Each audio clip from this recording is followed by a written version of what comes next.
Hello, it is Ryan, and I was on a flight the other day playing one of my favorite social spin slot games on ChumbaCasino.com. I looked over at the person sitting next to me, and you know what they were doing? They were also playing Chumba Casino. Coincidence? I think not. Everybody's loving having fun with it. Chumba Casino is home to hundreds of casino-style games that you can play for free anytime, anywhere, even at 30,000 feet. So sign up now at ChumbaCasino.com to claim your free welcome bonus. That's ChumbaCasino.com and live the Chumba life. No purchase necessary. VGW. Void where prohibited by law. See terms and conditions. 18+. Hello and welcome. It is Eric Erickson here, the Eric Erickson Show across the nation from my flagship station WSB in Atlanta. The phone number is 877-97-ERIC, 877-973-7425. We will not talk about the Alabama-Georgia game. We just won't. Maybe they'll get a rematch. Maybe. We must move on, though. Dana Milbank is a progressive, kind of goofy opinion writer in the Washington Post. I'm not really sure why he has the clout that he has at the Washington Post, but he does. He is a very hyper-opinionated, progressive activist columnist in the Washington Post. He was a style political writer in 2000. He covered the presidency as a White House correspondent. You will note that he is another person who was a reporter. He was covered Wall Street and the Clinton White House. And you'll notice that he's another reporter who is now a progressive columnist. And he had a piece up over the weekend. The media treats Biden as badly as or worse than Trump. Here's the proof. And he calls out Politico for its negative headlines. But then he says, artificial intelligence can now measure negativity with precision. At my request, Forge.ai, a data analytics unit of the information company Fiscal Note, combed through more than 200,000 articles, tens of millions of words, from 65 news websites to do a sentiment analysis of coverage. Using the algorithms that give weight to certain adjectives based on their placement in the story, it rated the coverage Biden received in the first 11 months of 2021 with the coverage Donald Trump received in the first 11 months of 2020. The findings, painstakingly assembled by Fiscal Note Vice President Bill Frischling, confirm my fear. My colleagues in the media are serving as accessories to the murder of democracy. After a honeymoon of slightly positive coverage in the first 3 months of the year, Biden's press for the past 4 months has been as bad as, and for a time worse than, the coverage Trump received for the same 4 months of 2020. Think about it. In 2020, Trump presided over a worst-in-the-world pandemic response that caused hundreds of thousands of unnecessary deaths, held a super spreader event at the White House, got COVID-19, praised QAnon adherents, embraced violent white supremacists, waged a racist campaign against Black Lives Matter, attempted to discredit mail-in voting, etc., etc., etc., etc. But here's the thing. By his own graph, he shows the media coverage of Trump stayed consistently negative during those 4 months. And Biden's coverage didn't crash until about August. And then it recovered and has been on an upward trajectory since. Wonder why Joe Biden's coverage, which was, according to this analysis, far better than the coverage Donald Trump got, why did it crash in August? In fact, if you look at the graph, it looks like the coverage fell as if it had been clinging to an airplane leaving the Kabul airport. Maybe Afghanistan had something to do with the negative coverage. Maybe, just maybe, surrendering to the Taliban and letting them take back over Afghanistan had a lot to do with the negative coverage. And here, my friends, is kind of the point here. The coverage about Donald Trump was always uniformly negative. And it did not matter what Donald Trump did, good or bad. The American media did their best to always paint it as negative. With Joe Biden, it's not negative tone coverage. It's negative events while Joe Biden is president. Joe Biden has not been able to get rid of COVID like he said he would do, and that's been coverage. Inflation was not on the rise when Donald Trump was president. That waited until Joe Biden. The shortages that should have ended are now worse. The supply chain crisis is only just getting resolved. The Afghanistan situation left lingering doubt in people's minds as to Joe Biden's mental fitness and competence for office. All of these things added up. Now, of course, he barely wants to touch on this. He barely wants to highlight any of this. It's the word Afghanistan does not appear in his coverage. But now I take that back. It appears once in his coverage. He wrote, in fact, Trump got press coverage as favorable as or better than Biden is getting today. Sure, Biden has had his troubles with the Delta variant, Afghanistan, and inflation, but the economy is rebounding. He's signed major legislation. He's restored some measure of decency, calm, and respect for democratic institutions. We need a skeptical independent press, but how about being partisans for democracy? So in other words, if you're not fluffing up Joe Biden on a daily basis, you're against democracy. Who exactly are the real authoritarians? Who exactly are the real authoritarians here? Because, I mean, that essentially is Milbank's argument that if you're not giving glowing coverage to Joe Biden, members of the media, you're against democracy. That's kind of authoritarian to tell the media they've got to give particular coverage to the president of the United States. Well, it's not just them. Media Matters is coming out. Keep in mind, Media Matters, Eric Bullard of Media Matters, is an organization that is ruthlessly used to silence conservatives in the mainstream media. They've come after me a bunch over the years. And now they want to go after the media for daring to criticize Joe Biden. They're saying, hey, the press, you're missing the story. And specifically, a lot of them are talking about the economic coverage and the inflation coverage and the jobs report coverage. They're saying you're missing a big story, and you've been missing it for several months. And I think it's absolutely right for them to ask the press for a little self-reflection and a little accountability. And the Dana Milbank's column, I think, is incredibly important. And I think it's very convincing that Biden actually is getting worse coverage now than Trump. Look, you know, if Trump were a traditional Republican president, if he had been a Jeb Bush president, that would be okay. Look, you know, Trump got bad coverage, Biden gets bad coverage, everyone gets bad coverage. Trump was a fascist. He was a pathological liar. He's trying to destroy free and fair elections in this country. And the idea that this conventional center-left Democrat is getting worse coverage, if I were in the press, I would stop and think, what are we doing here? And is this all accurate? Right. With Brian Stelter on CNN, who only criticizes his company when he's allowed to by Jeff Zucker. You know, the real fascists are the ones who demand the media go in a particular direction. The real fascists are the people who refuse to acknowledge the truth of how bad the situation is in this country right now, and then say it's everyone's fault but Joe Biden. And don't you dare criticize Joe Biden.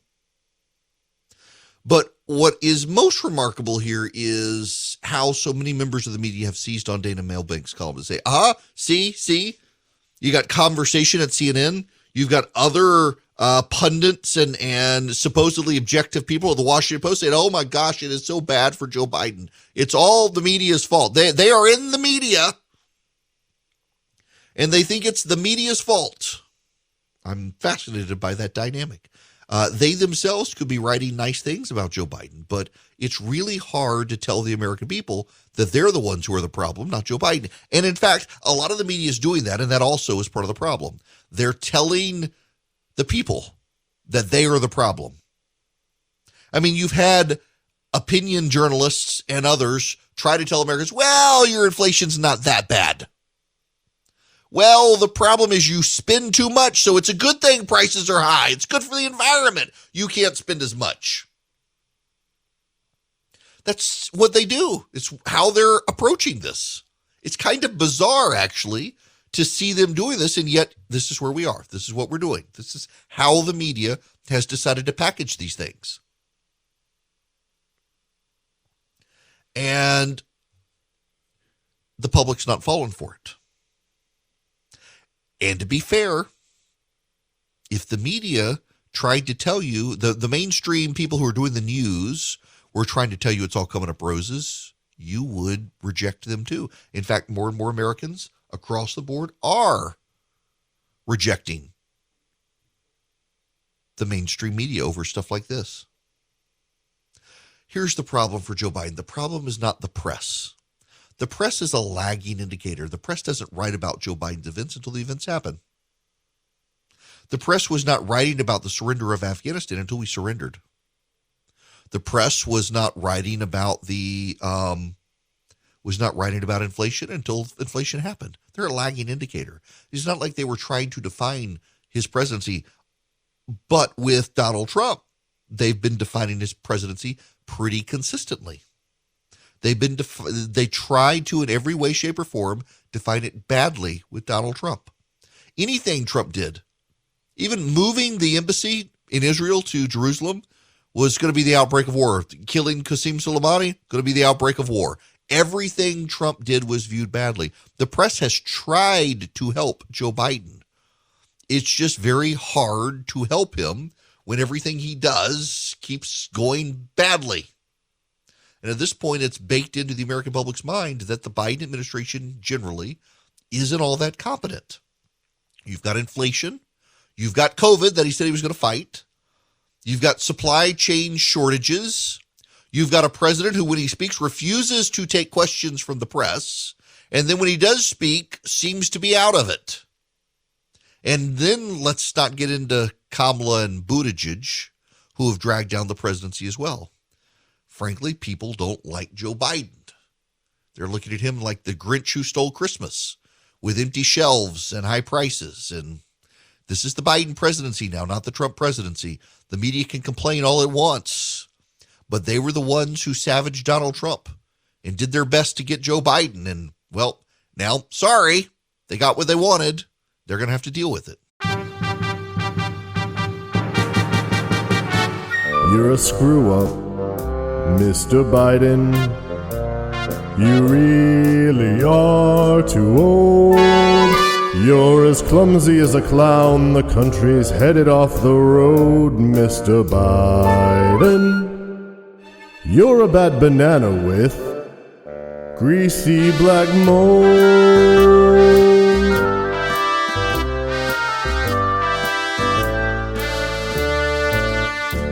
You're a liar, Mr. Biden. Your borders open wide. Your brain is full of pudding. You've got a streak of sinful pride, Mr. Biden. I want to know where you were when Jeffrey Epstein died. You're a vile one, Mr. Biden. You have hair plugs on your head. You have all the creepy sweetness of Bill Clinton in his prime, Mr. Biden. Given the choice between the two of you, I'd take Slick Willie in his prime. You're a foul one, Mr. Biden. You've been around too long. Your ideas are old and tired. Your VP's a cackling suit, Mr. Biden. The three words that best describe you are as follows, and I quote: dope, mope, nope. You're a con man, Mr. Biden. You're the king of liberal sots. Your side's a ghoulish death cult dressed up in slick TV spots, Mr. Biden. Your ideas are an appalling dump heap, overflowing with the most disgraceful assortment of deplorable rubbish imaginable, mangled up in tangled up knots. You nauseate me, Mr. Biden. You've let Fauci run amok. You haven't stopped the virus, and your mandates are just bunk, Mr. Biden. You're an old-school progressive scold, an out-of-touch retiree who's out of luck.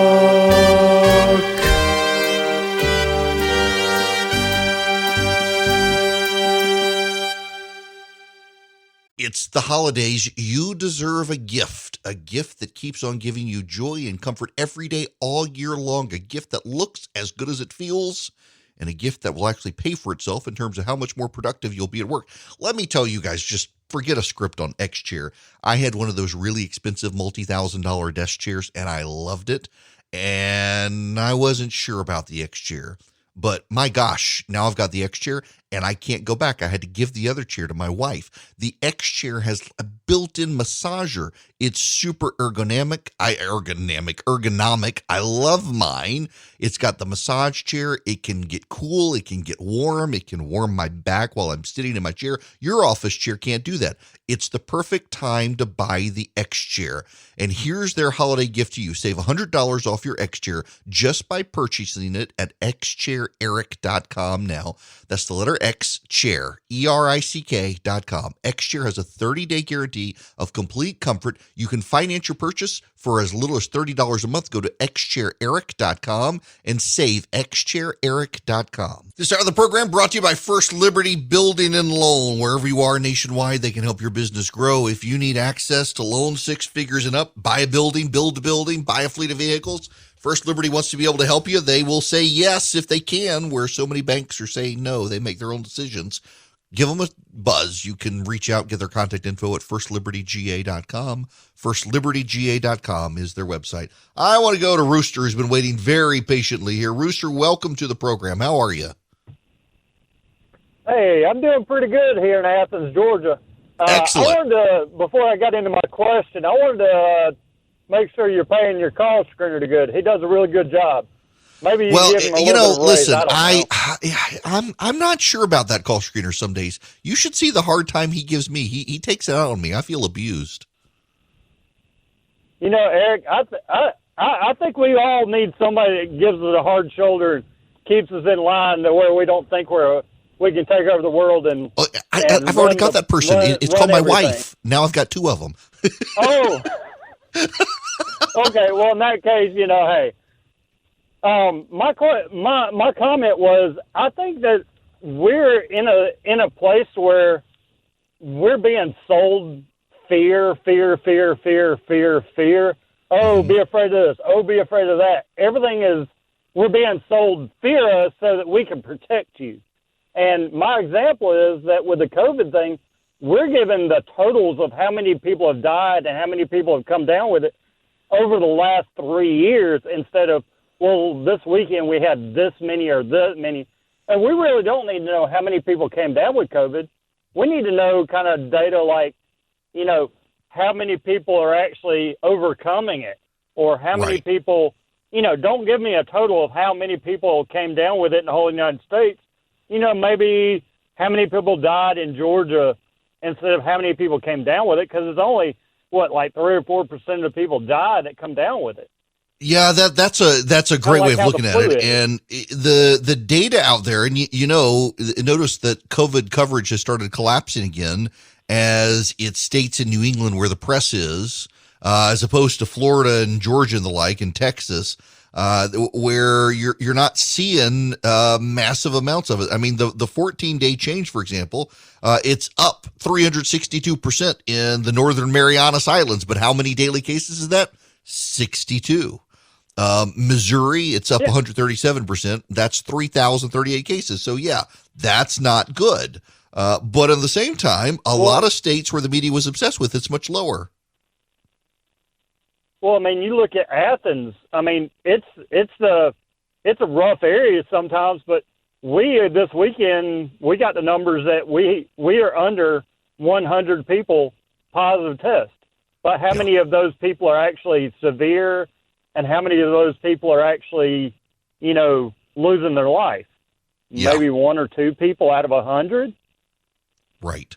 It really is not something to be really afraid of. Yeah, be responsible. Wear your mask if you're sensitive. But, I mean, why am I supposed to be throwing up my arms and, come save me, President Biden, from the disease? Yeah, and look, Rooster, I appreciate the phone call. That's well said. This gets into the Omicron variant fear. The reality is that the Omicron variant looks like, thus far from what we can tell, is more infectious than the Delta variant, can penetrate the vaccinated and even the boosted, but you're far less likely to get a bad illness from it.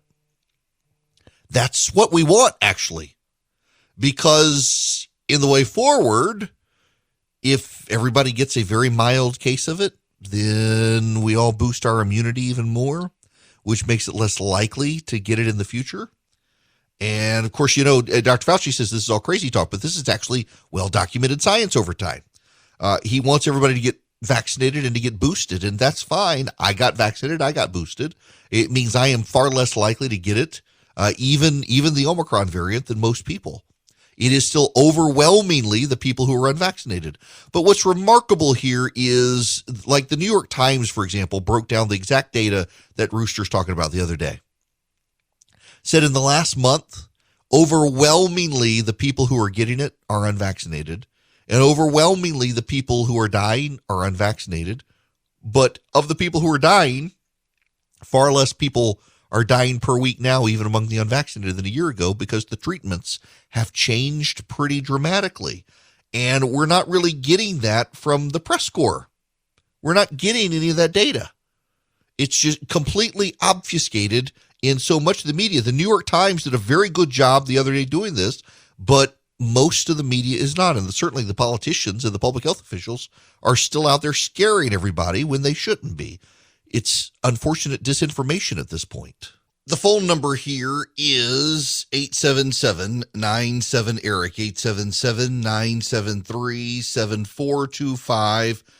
Oh, I hate to be so reliant on Politico for sources of information today, but they have so much good stuff today that's schadenfreudelicious.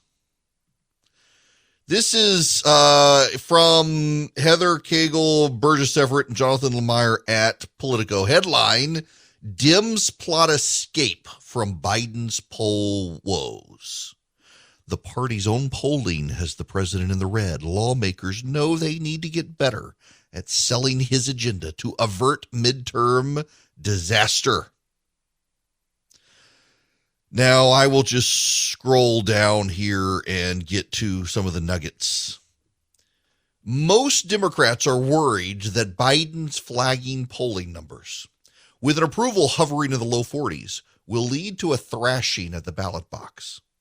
With historic headwinds and a GOP-dominated redistricting process already working against them, they fear that unless Biden pulls out his current slide, Congress will be handed to the Republicans in next year's midterms. Even the party's own polling has the president in the red. A poll from House Democrats' campaign arm earlier this month showed the president down in battleground districts across the country, with 52% of voters disapproving of the job he's doing, according to 3 party members briefed on the data.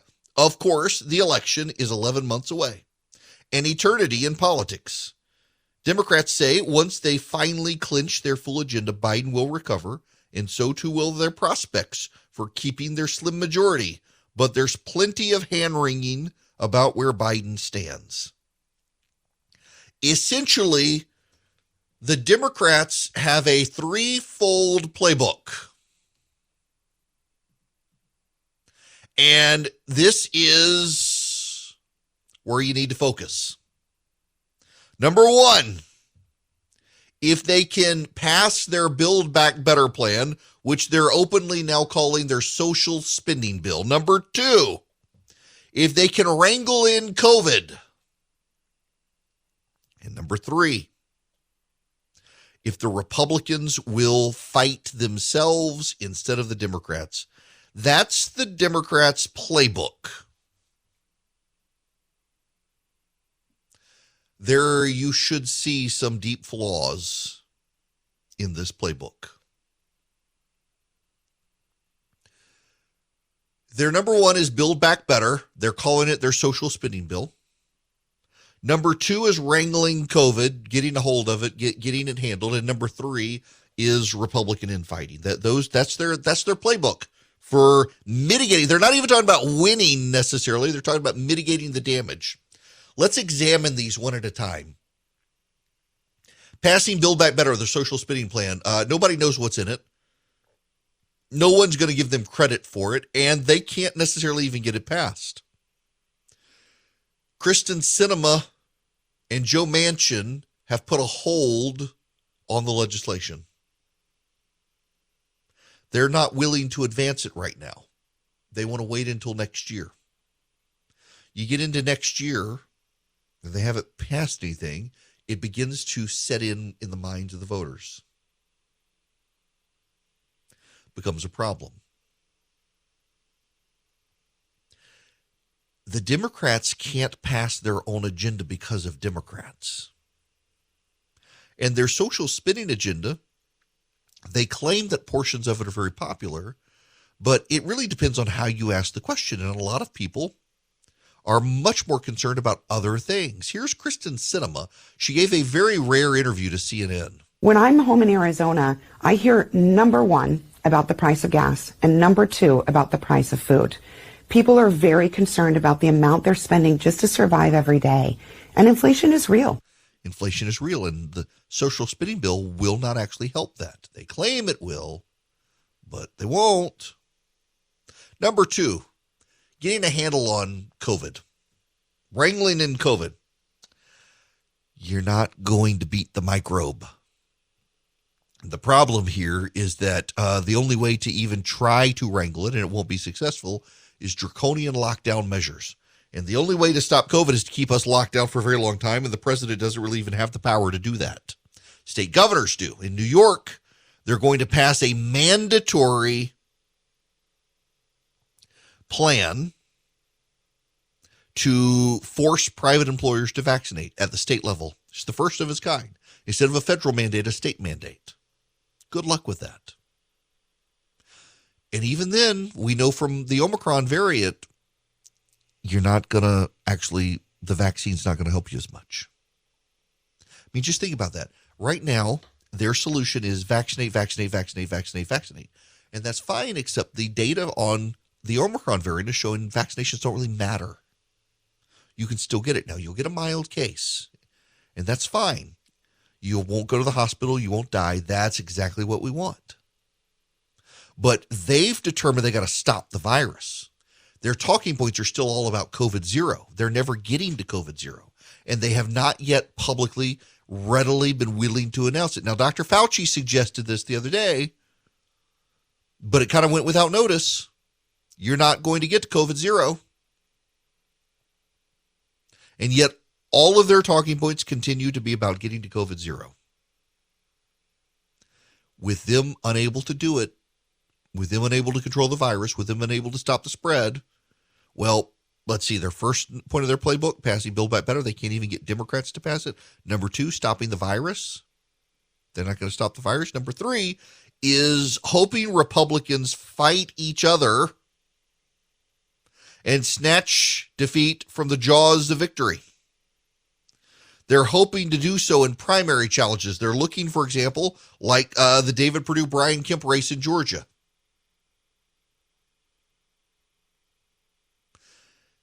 That's a problem because, Republicans probably are going to fight themselves, but they will corral around a lot of winners nationwide. And just on redistricting alone, they're going to pick up the House of Representatives. So the Democrats are trying to hang on to power by having Republicans fight against themselves in districts, but those districts have been redrawn in order for the Republicans, no matter how crazy they are, to win. Now, the Senate side is another matter. And the Republicans are fighting. You got Dr. Oz. My gosh, you've got Dr. Oz running in the Senate seat in Pennsylvania. Surely they will have a credible Senate candidate on the GOP side. But essentially, the Democratic playbook now is all three major issues, except the first one, but even the first one outside their control. The handling of COVID is outside the control of the public policymakers in Washington, D.C. Whether Republicans fight themselves or not is outside the control of the Democrats. And building back better is kind of outside their control as well, because it's in Joe Manchin's control and Kristen Sinema, and they're not dealing. They don't want it. So where do the Democrats proceed then? This isn't a good playbook, but here's the thing. I want to go back to keywording. This is the way Politico starts this. Most Democrats are worried that Biden's flagging polling numbers will lead to a thrashing at the ballot box with historical headwinds. Historical headwinds. Historical headwinds. What are those headwinds? Well, Biden's polling is among the lowest of presidents headed into midterms ever. But Biden's polling, as low as it is consistent with presidents in the first midterms after they've won office. Presidents tend to do terribly in the midterms. It's historic. There's a historic pattern there. So they're trying to offset a historic pattern with a president whose polling is among the worst ever for a president seeking midterms after he got elected. That's bad. That's bad. They kind of know what's coming. In fact, I was talking to a Democratic pollster who you would all know the other day. The Democratic pollster said we're screwed, except he used the F word. And this is December. This is December of the year before the midterms. We are 11 months away from the midterms, and you have a well-known Democratic pollster already saying we're effed. Why? Because in his words, the momentum feeds the momentum. Now, what does he mean by that? You go to August, President Biden has really good polling, really good headlines, and then Afghanistan hits, and it is a cluster. It's a disaster.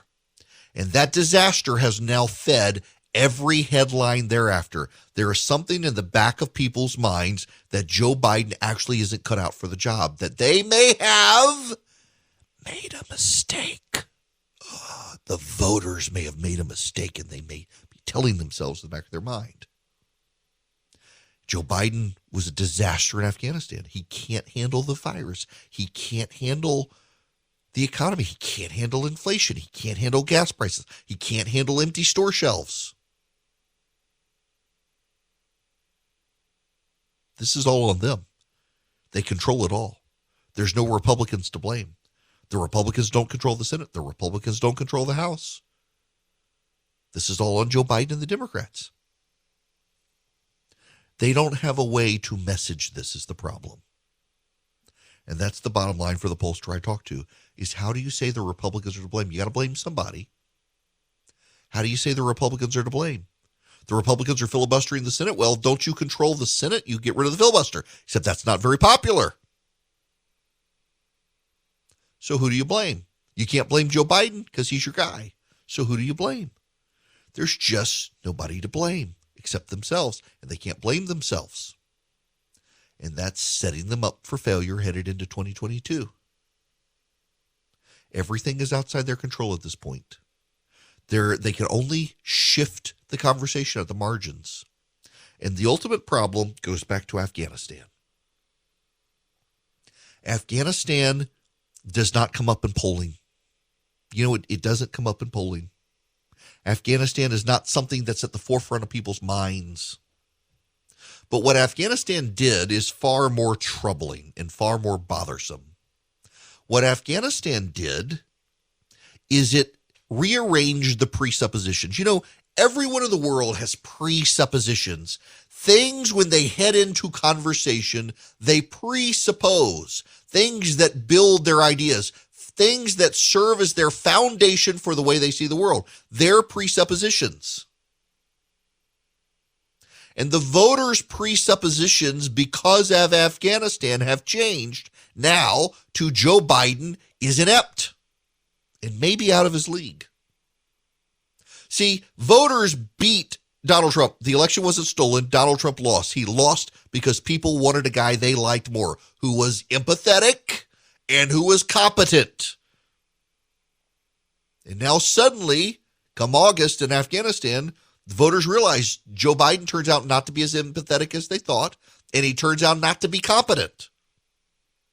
And that's rearranged the presuppositions in people's minds. So now every time news comes, what's the first thing voters think? Oh my God, Joe Biden, he's not very empathetic and he's not very competent. So here comes the inflation news. Well, of course we have inflation. Biden's not empathetic and he's not competent. And then you have the Democrats blame people. Well, of course they're going to blame people. Biden's not empathetic and he's not competent. And then you have the supply chain, and Pete Buttigieg is gone for 2 months and nobody notices that he's Joe Biden's guy. Well, of course. Joe Biden's incompetent and he's not very empathetic. It's fundamentally changed the dynamics in the voters' minds. Now when voters encounter any story, their first thought is not that Joe Biden cares and is a good president, but that Joe Biden doesn't care and is a bad president. And every story is framed in the voters' minds with that out of the gate. And there's not a whole lot Joe Biden can do to reverse that. Once it happens, you're kind of stuck with it. And then it doesn't help that the Democrats are so busy squabbling over what they want in their Build Back Better plan. They're busy fighting each other. It's just not good for Joe Biden, but he's brought it on himself. Stand by on the phones. I'll start the next hour with your calls. 877-973-7425. Apparently, and I did not know this, but Kamala Harris is a destroyer of souls. The Washington Post has a big story about Harris's management style, and other media outlets are now picking up on this with just astonishing quotes. She's referred to as a bully and as a soul destroyer. One former Harris aide, Gil Duran, told the Washington Post, "Who are the next talented people you're going to bring in and burn through and then have them pretend they're retiring for positive reasons?" This comes on the heels of Simone Sanders leaving. My favorite part of this. Let me. This is one of her defenders. This is one of the most bizarre comparisons here. Somebody named Clegg, Sean Clegg, Bear Star Strategies, who started working for Harris in 2008, said there's a difference between being a tough boss and one who excoriates staff. This is his quote. This is Sean Clegg's quote. "People personalize these things. I've never had an experience in my long history with Kamala where I felt like she was unfair. Has she called BS? Yes. And does that make people uncomfortable sometimes? Yes. But if she were a man with her management style, she would have a TV show called The Apprentice."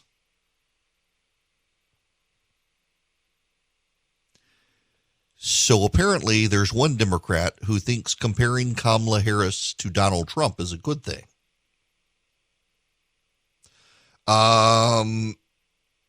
Yeah. Listen, this has been well known about Kamala Harris going back to her time in the Attorney General's office in California, that she's a terrible boss. She has very high staff turnover, among other things.